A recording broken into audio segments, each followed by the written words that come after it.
இத்தனை வருஷத்தில் வந்ததே இல்லைங்க, இதுதான் ஃபஸ்ட் டைம். திடீர்னு தோணுச்சு, வந்தேன். ரொம்ப சந்தோஷம். ரொம்ப அற்புதமான கோவில். சிவனும் விஷ்ணுவும் ஒன்றா இருக்கக்கூடிய ஒரு இடம். ரொம்ப நல்ல தரிசனம். மனசுக்கு ரொம்ப அமைதியாக இருக்கும்.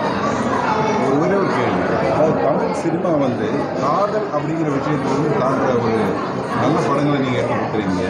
இன்னும் அது போல உள்ள படங்கள் வேறு எதிர்பார்க்கலாம்?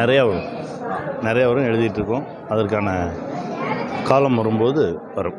வருங்கால இளைஞர்களுக்கும் பெண்களுக்கும் என்ன சொல்ல? ஒன்றும் சொல்ல விரும்பலை. அவங்க நல்லா இருக்காங்க, அவங்க தெளிவாக இருக்காங்க, அவங்க நல்லா வருவாங்க. இல்லை, சினிமா துறையிலேருந்து அரசியலுக்கு வர்றாங்க இல்லையா, வரட்டும். நீங்கள் வரவேற்கிறீங்களா? அது எப்படி வரட்டும். ஜனங்கிட்ட இருந்து தானே நிறையா வாங்கியிருக்காங்க. ஜனங்களுக்கு கொடுக்கணும்னு ஆசைப்பட்றாங்க, கொடுக்கட்டும்.